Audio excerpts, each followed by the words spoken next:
Hi everyone. Thank you so much for joining. This is Deepa Iyer. We're going to take a couple of minutes and wait for folks to join us. Thank you so much for being here. Hello. Thank you for joining. We're going to wait a couple of minutes.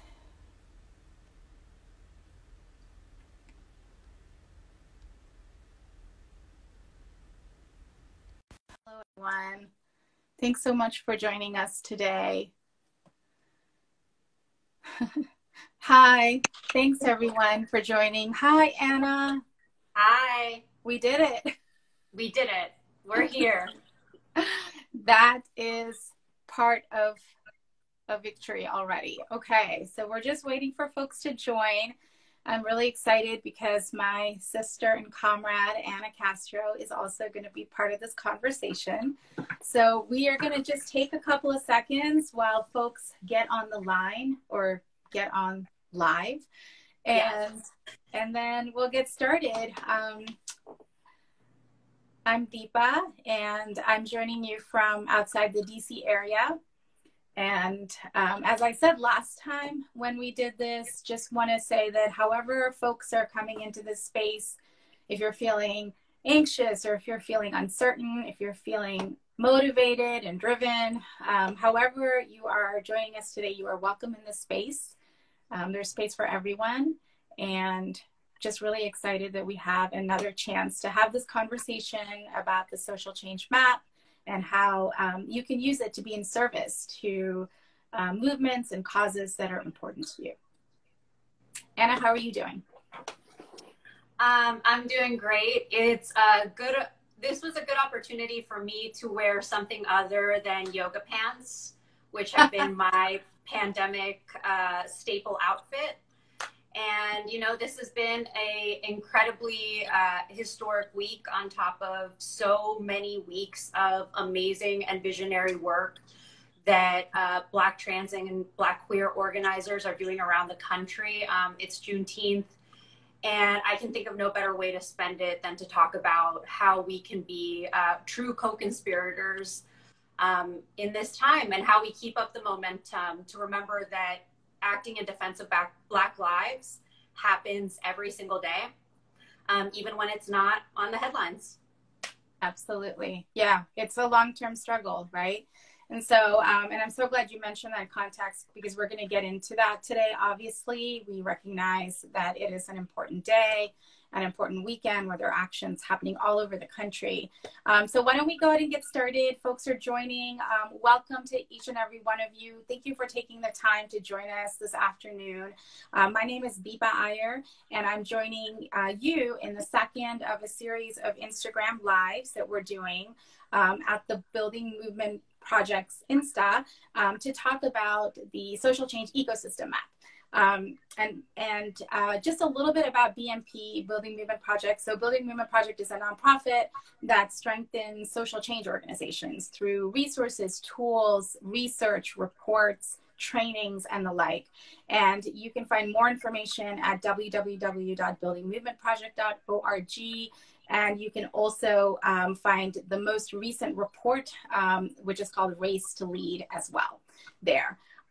So today I'm talking about the social change map, taking questions. So if you have questions, feel free to go ahead and put them into the comment box or the question box, and really providing some ideas on how each of us can get aligned with our values and how we can be clear about the roles that we play so that we're in service to social change movements that we care about. So again, however you're showing up today, we are happy that you're here.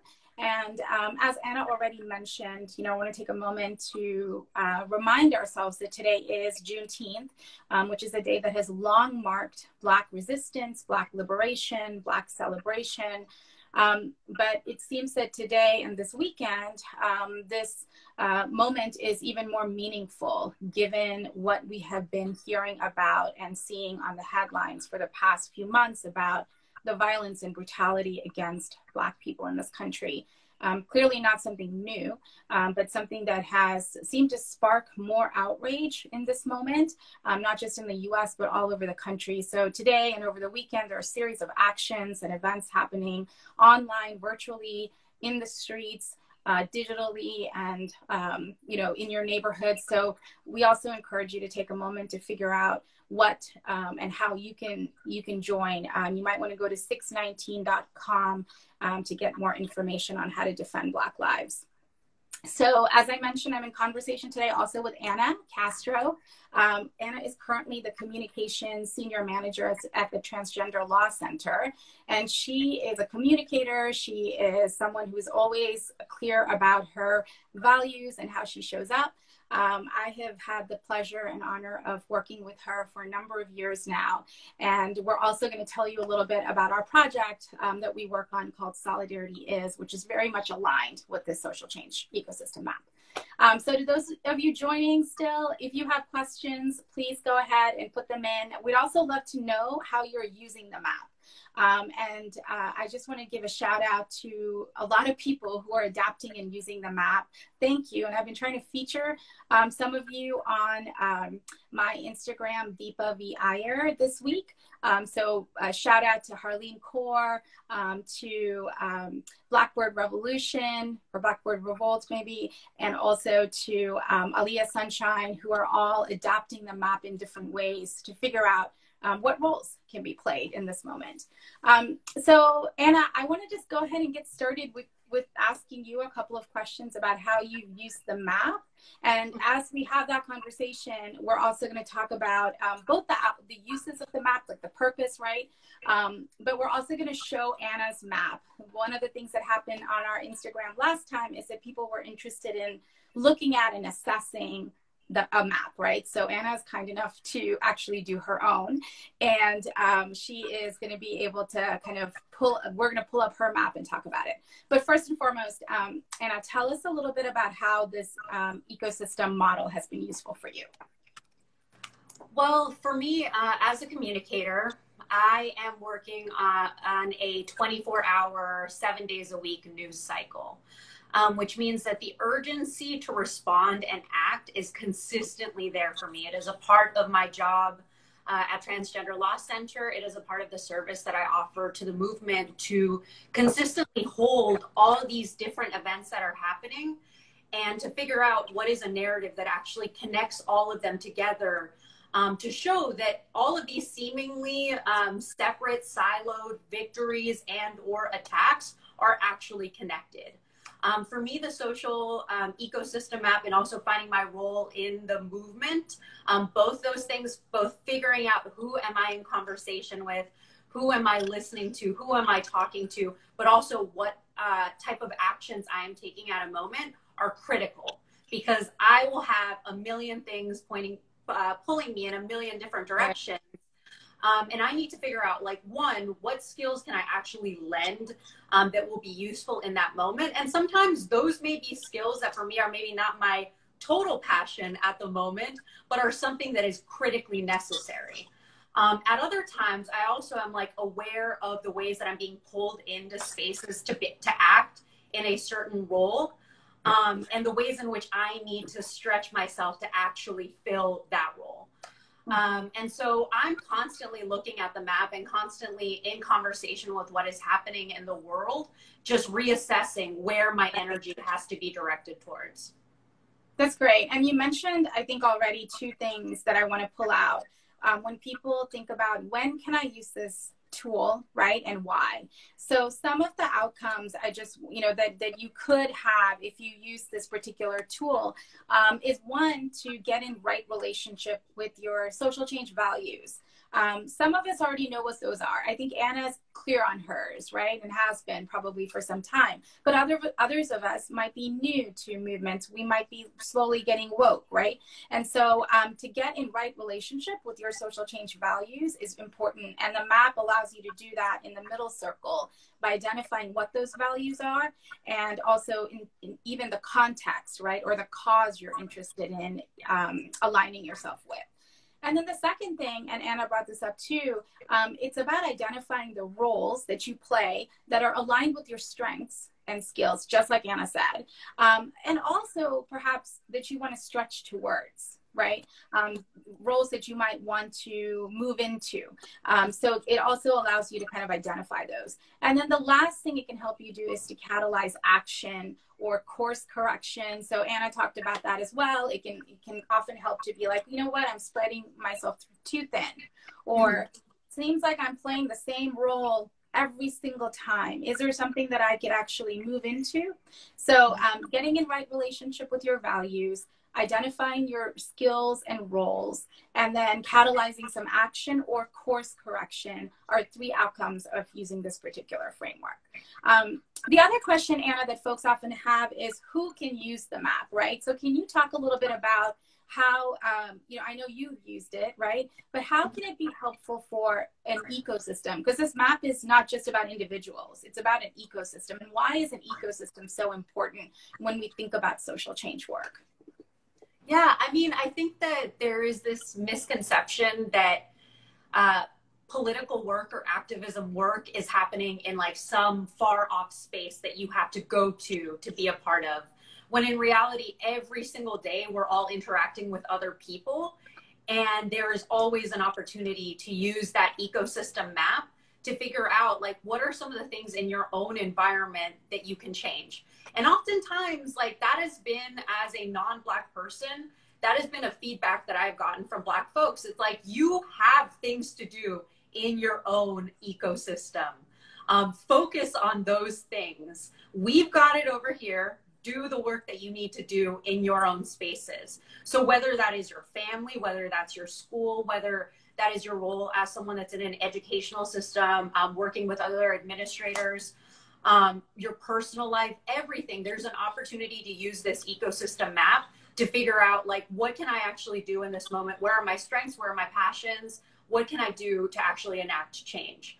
And I also think, like, to the point about just mapping out your ecosystem, it's a part of like also thinking through who knows more than me. Like, there are people that know more than me, and those people are sometimes people, and those people are sometimes have written books and have posted things on the internet. So it's also about being self-motivated and just like knowing that you are a learner. So like figuring out where is someone compiling information that I can use to bring back into my ecosystem. Those are some things that are just self-directed. Yeah, absolutely. And I think what you said is so important, that an ecosystem can be anything. It can be, like you said, your family. It could be your workplace, obviously, right? And it could be any workplace. I know we talk a lot about social change and nonprofits, but it could also be, I recently received information about corporate workplaces that are thinking about using this ecosystem, right?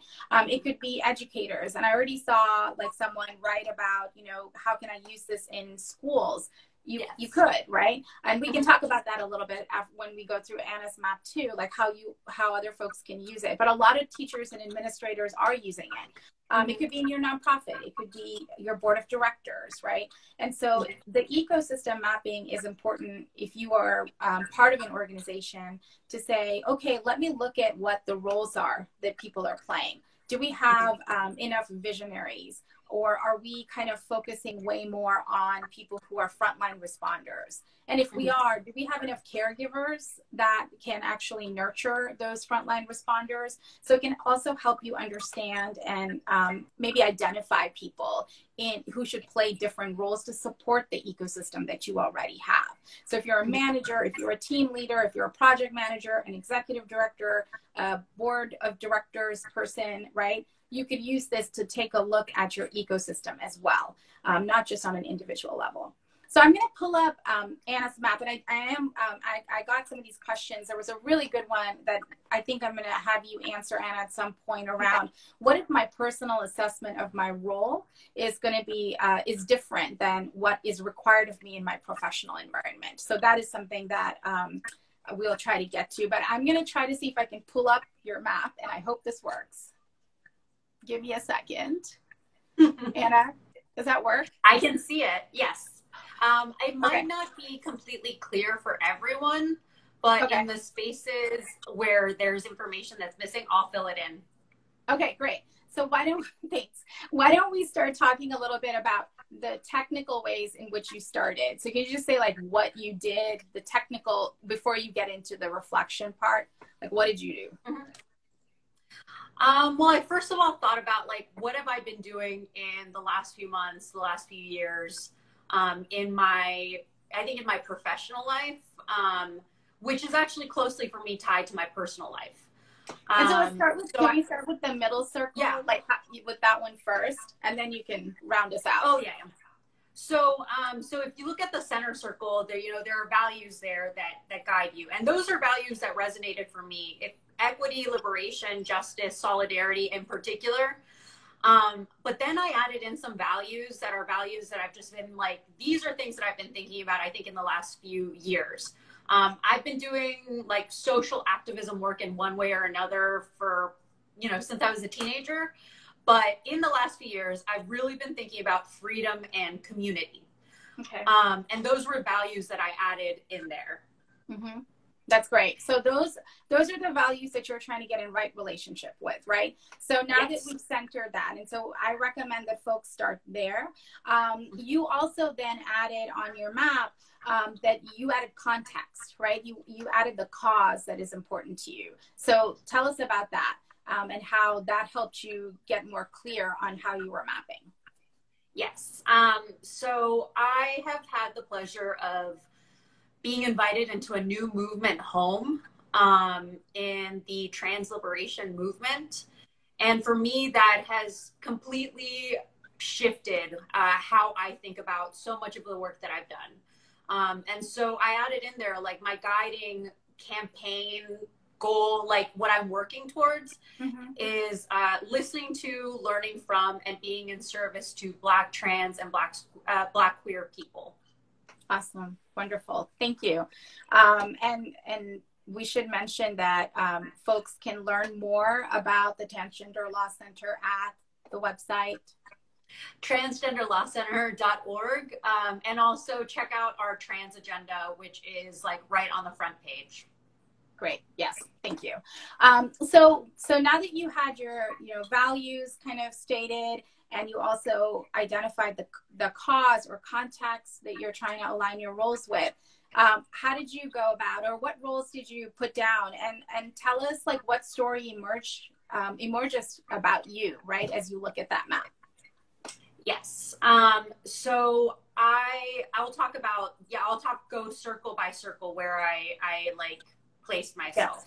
And you just put your name down. That's what you did, right? You put your name down. Yeah. I put my name down on them, and then I wrote like what I thought about when I thought about this role. So I added myself in Weaver, which is being able to see the connections between different organizations, different people, different movements, different praxis, ways of doing this work.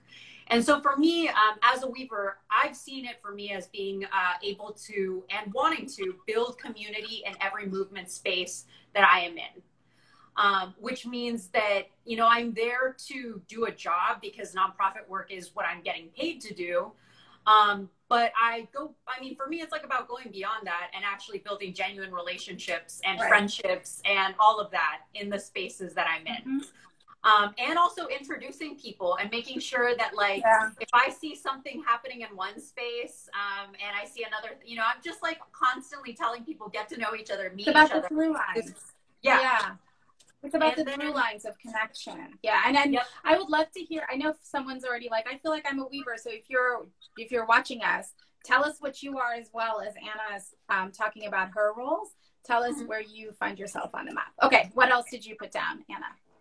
Yeah. And then I'm going to go backwards. I'm going to go counterclockwise. So I'm going to say, as a guide, I put myself in that circle. And for me, guides are people that use their skills, use their experiences, use what they have in order to give guidance to other people or other organizations, other campaigns. And for me, I see my role as a guide as investing in others the way that people invested in me. I mean, I'm grateful you're one of those people that invested in me.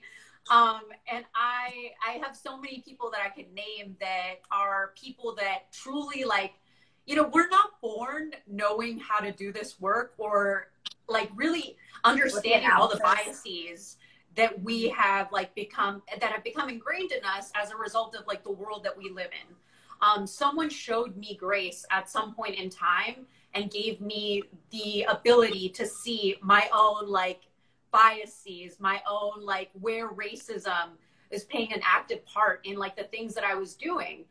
And granted, I don't think everyone needs to show me that grace, but I do think like guides or people that invest that time into both like building up your skills, but also building up your frameworks and your ability to see the world in a different way.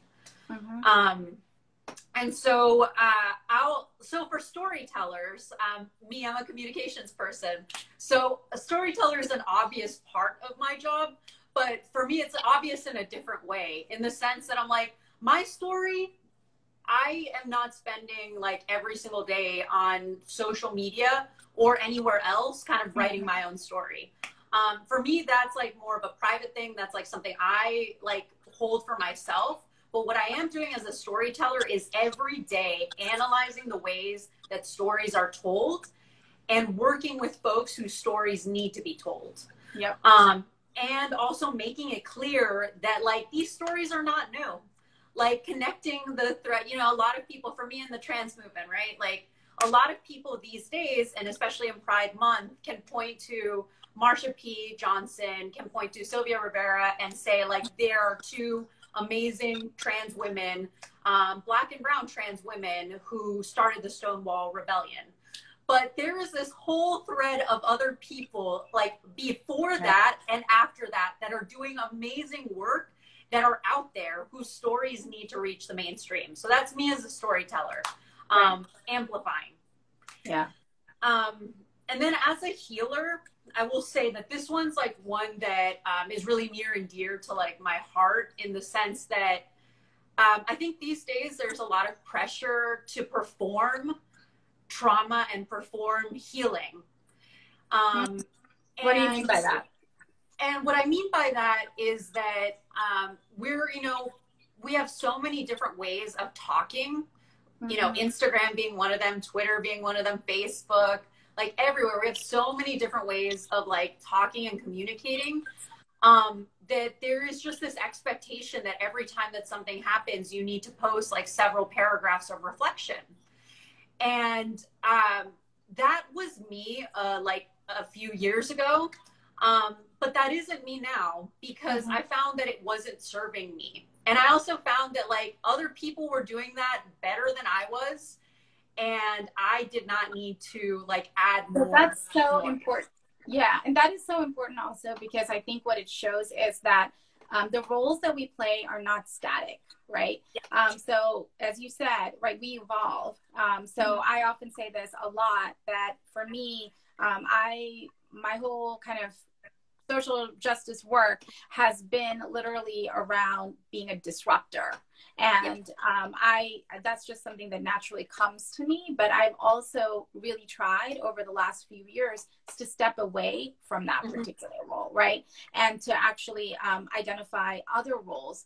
How do I take the learning from being a disruptor to being a weaver, for example, right? And so it's not as though they're in hierarchy or one is better than the other. It's about your own self in terms of where can you actually bring lessons learned into other parts of the ecosystem map that can serve, you know, the broader movement as well.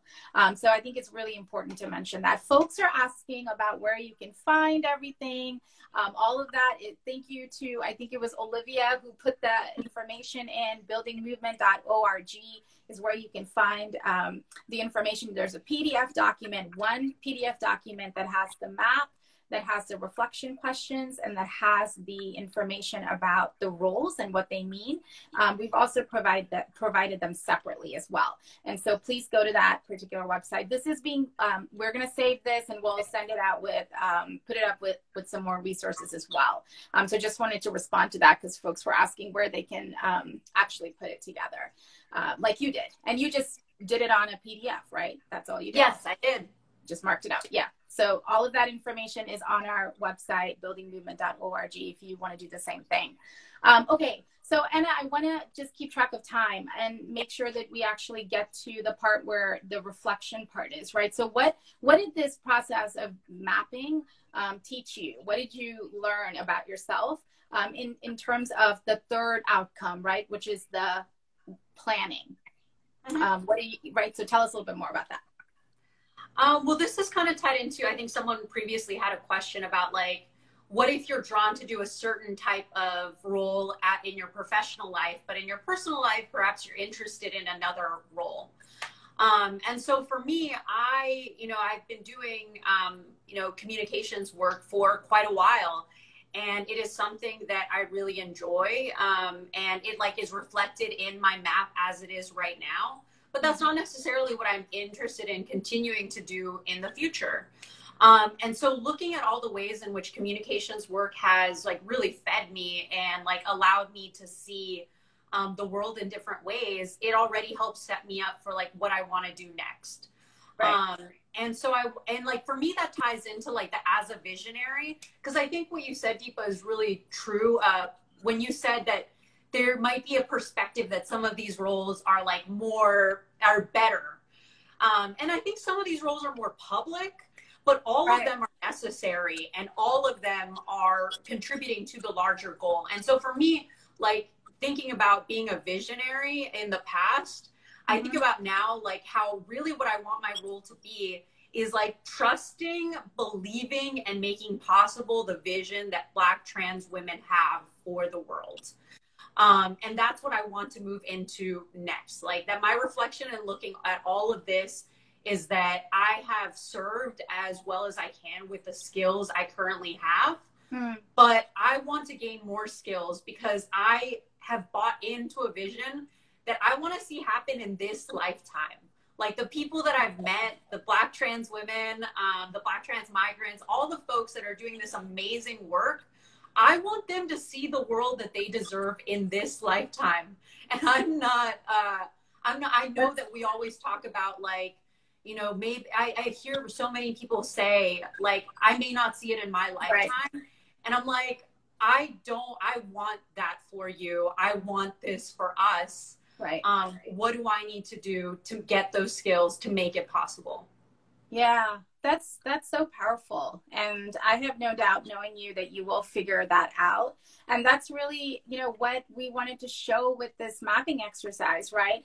And I might say, if I were talking to Anna as her mentor, which she has called me, that she may be actually in a lot more circles than she may want to be in. This is true. That is true. Thank you. That's part of my way of reining her light a little bit in. So she's also putting it inside of herself, right? And so there are questions like that, right? Like, what is it that, do you have the capacity, right? How does it weigh on you psychically and emotionally and physically in terms of playing these roles, right? And so also those, we're not going to have a chance to get into all that, but that also is something that I want folks to think about as they're doing this. And which is why I really encourage people to look at the reflection questions, because they'll enable you to actually move through that set of conversations and get you to the action part too, which Anna did in terms of identifying that one of the things that you want to move into is actually being a visionary role, right? Playing that role. And what does that look like? And how can you take all the other learnings you have from these other roles that you have played and bring that in? So thank you. Thank you for sharing that with us. Okay, great. All right, we're back. So that's really what the mapping framework is, right? It's about kind of, again, your values, the context or cause, just like Anna did, identifying the roles and putting your name on them. What we didn't do this time, because we knew we wouldn't have time, is that I often ask folks in this process to also identify who else is in the ecosystem. So we didn't go there yet, but if we had a little bit more time, we would also have mapped that out. So you're mapping yourself, but you're also mapping your ecosystem. And Anna mentioned, right, there are people in her life that she could have put into different parts of the map. but it allows you to see, okay, so-and-so is playing this role. How do I learn from them? Or I'm great that so-and-so is playing this role. Maybe I should make some space so they can play a role that I'm playing, or I can mentor them, right? So those are all conversations or things folks can think about too. There are a couple of questions I wanted to just pull out, and please feel free to write in more. It's great to see the questions. But one question that came up is, what if, again, that question around, I personally see myself in certain ways, but I am professionally not necessarily required to do that work. So to me, when I hear that, Anna, I want to hear, would love to hear what you think, is that might be an opening to say, okay, how can I then make some changes in my workplace, right? Is it possible? Sometimes it is not, but is it possible for me to talk to whoever I work with and say, I would like to suggest that I play a different role, or I try out something that's a little different. I think I've got the skill sets. I think I've got the instincts and the intuition to make that happen, and like to kind of try it out, right? So it could be an opportunity to set a goal like that for yourself, to see if you can move into something else. Another idea is that sometimes I feel like we just go ahead and have to do that work, right? In terms of trying out different things that we want to play and do. So I just wanted to answer that one. And then there was one more, and then we're going to talk about solidarity for a bit, which is, do you have a version that's customized for parents to share with kids? That's a great question. I had not thought about that, but I will think about that. I think that I have seen teachers who say that they're going to use this with their first graders in school. So I do think it is possible to use it as it is. Clearly, it's going to be hard for a child to say I'm a visionary, right? But it could also be a way for a child to understand the ecosystem that they're part of, to identify other people who are playing those roles. I was just going to say it. And I also think, like, again, youth, children, they do have a perspective of the world that is incredibly visionary. It is not hard to, there may be some kids who are like, definitively, I am a visionary. That's what I was going to lead to. I was like, I have a 10-year-old, and he probably would say that there are certain circles that he would put himself in that I would be maybe surprised at, but there are some qualities that he might have, right? And it can also allow in a classroom to kind of figure out what an ecosystem looks like. So I really encourage folks to try it out and to adapt it, in terms of that ecosystem if you're teaching, etc. So we want to end our conversation so we started off by talking about the map, where you can find it, who can use it, and the outcomes.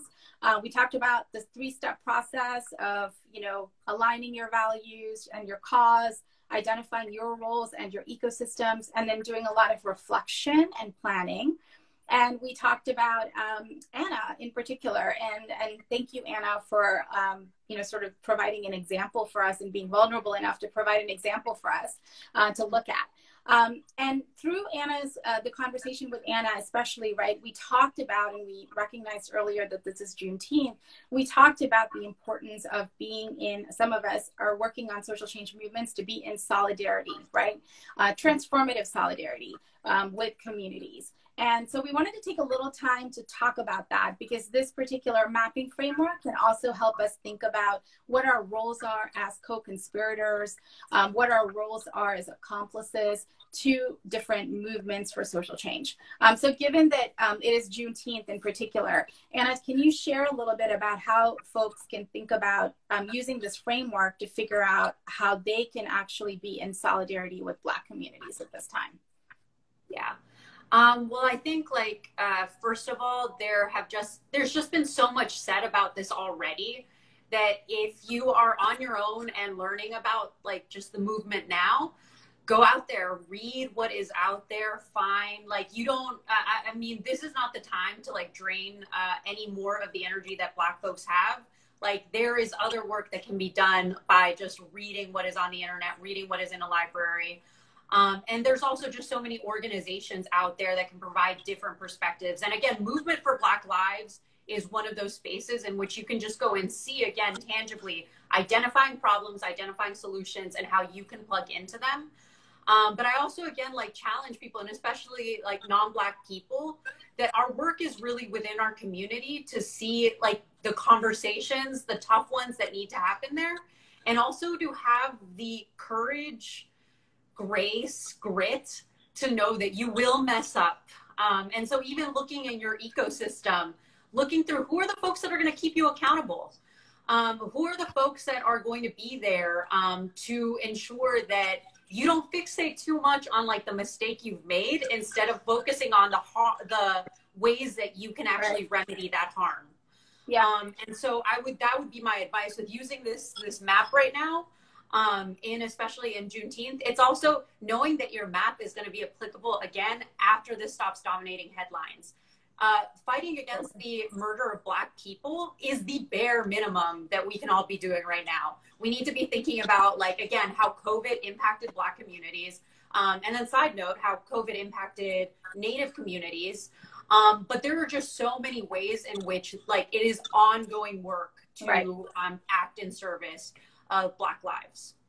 Absolutely. And just to kind of add on to that, you know, particularly for people like you and I, non-Black people of color, I think that this map can help in terms of identifying co-conspirator roles. And I use that word very purposefully instead of the word ally, right? Co-conspirator roles are roles that the Black liberation struggle has identified, right? To be a co-conspirator is to be someone who actually has some skin in the game also, right? Sometimes being an ally means that you are stepping aside. And what I challenge folks to do is to say that we can do better than being just an ally, right? Like we also, especially non-Black people of color in this country, also have some skin in the game, right? We're also affected, not in the same way that Black folks are, but we're also affected by the systems of white supremacy in this country. And so identifying and understanding that can help us co-conspire with Black folks to center what the demands are of Black communities, and to also identify ways in which we can uplift those, be in service to those, push those through, etc. So ways that you could use these roles if you are a non-Black person of color is as a disruptor, right? Is there a role that you could take in terms of addressing anti-Black racism in your communities or in your family networks where anti-Black racism comes up, right? I know that that is the case, for example, in many of the communities that I've grown up in. So whether it is to disrupt colorism, whether it is to disrupt stereotypes that come up, right? That is the way of being a disruptor. Another way is to be a storyteller, again, within your own communities, right? To actually tell the stories of the people that Anna mentioned, right? Whether it is people in the Black and brown trans communities, whether it is about Black people who have been murdered by police brutality, whether it is about Black visionaries and guides, to tell those stories to your own community, so that is clear to them, that educating role. So those are just two examples. Another I would say is also, I think, caregiving, but to be careful about caregiving too, right? Like how can you actually care for your Black colleagues, your Black friends, right? Understanding how you can nurture and nourish them and meet them where they're at. Is also something to actually reflect on, right? How are you today? How is this weighing on you, right? I'm here if there's anything I can do. I can take this work off your plate. You know, understanding that folks are going through trauma and anguish. And it's important to actually show up and to say, what is it that you can do to nurture and nourish? So just thinking about that. So those are just three roles I wanted to point out as well. And I would add, yeah, please. I would just add one quick one of guides. Like, again, all of us like that are doing this work, it is, you know, years of learning, mistakes, reflection, course correction, truly like actually engaging and being consistent in what we're doing. And also another story you can tell is just the story of your imperfections. Because a lot of people are like very, there's a purity culture, there's a perfection culture that is very much based on white supremacy, of the fact that, you know, if you don't get it right the first time, you're going to get torn down and there's no coming back from that. And it's like, actually there is. You are going to mess up, period. You will make mistakes. It is fine so long as you pick yourself up and do better next time. and truly reflect on how to do it. Yeah, and approach it with humility, right? I think that's really important too, right? To be vulnerable and to say, yeah, I didn't know, or I get it now. Because as you said, none of us are born woke with all of the analyses and the frameworks and everything else that exists now. And so that's really important to keep in mind. That doesn't mean we don't do better, but it does mean that we recognize that we have a ways to go, every single one of us. So grace and humility can go a long way to bring people in and to make them feel like they are also working with us, right, on social change. So we want to end, and thanks for staying with us. We went a little over, but hopefully folks enjoyed the conversation. And I love all the, I don't know if you were following Anna, but folks were giving you a lot of props in quoting you and re-quoting you back from this conversation, but even others that you've had with them. So you have like a lot of fans on this Insta Live. But we wanted to end by talking a little bit about a project that we work on that's very aligned to this, called SolidarityIs. This is a project that builds a couple of things, and it's actually using the roles here. It's a builder. We build tools and trainings and resources that are about transformative solidarity practice. It's a storyteller. There's a podcast called Solidarity Is This that folks might be interested in listening to. And thirdly, it's a convener, which is not one of these roles, but we bring together folks to do strategy sessions on solidarity practice across movements and across communities. But one of the things that we're doing next over the summer is something called the Solidarity School. This is when we act as a builder. And so I wanted to ask you, Anna, to tell us a little bit about the Solidarity School. And this map will be a big part of the Solidarity School curriculum as well. Yeah, so I'd love to say, again, going on the fact that we all have some learning to do, and that sometimes it's hard to find where you should be doing this learning, and also, again, having the courage to be vulnerable about the things that you don't know. The Solidarity School is a place to do that. We're building a community of learning in which you will talk to folks that have been doing this work for a while, who are offering perspectives on the front line. But also engaging on this, like again, we've been talking a lot about values. So what are those values that underlie engaging in transformative solidarity? How do you figure out what your ecosystem map is? And if you find that you don't have the ecosystem yet that you'd like, how do you find it? Where do you find all these resources? And I think also talking about movement culture, which we're on Instagram right now, and the social media in general plays such a big part in how people view activism. But the reality ends up being slightly less glamorous. And so just really engaging. Just slightly. There's just so much more that goes into doing this work. And also just focusing on the history of it. There is a long lineage from which all of this work stems. And no surprise there. So much of it comes from Black folks. So much of it comes from Black, queer, and trans visionaries that have laid the groundwork for us to be able to do this work now. So if you are looking for a space to learn, if you're looking for a way to engage in this moment, and make sure that the activism that you're engaging in is sustainable long-term, we're going to be having this school starting late in July, and there's going to be, a small application out there for folks to fill out, because we know y'all are probably a little overwhelmed with all the things that you're watching on social media. But this is going to be a really great opportunity to connect with a group of people that are interested in the same thing you are, and people to bounce ideas off of. And we'll be there. Yeah, we'll be there. So it's a 5-week online school on Zoom, and it'll start, as Anna said, in the last week of July and go through August. And you can find the application. It's not out yet. It will be next week on www.solidarityis.org, as well as www.buildingmovement.org. So if you follow this Insta, you'll see it pasted here. If you follow me, Deepa V. Iyer on Instagram, or DV Iyer on Twitter, you'll find it. But those are the two websites, solidarityis.org, buildingmovement.org, where you'll find the application and more information about the Solidarity School. So we'll be, as Anna said, looking at what are the components of transformative solidarity practice. We'll also be looking at movement culture, and how to sustain ourselves. And we'll be looking at how we fit into different movements using the ecosystem map as well. So hopefully we can, some of you can be part of that. And anyone can be part of it. It is, we're capping it to about 25 to 30 folks, just so that we can have a school that's actually, you know, really focused. Engaging, yeah, and interactive. Interactive, Yep. That's the right word, yeah. But hopefully if it goes well, we'll be doing more of those in the future too.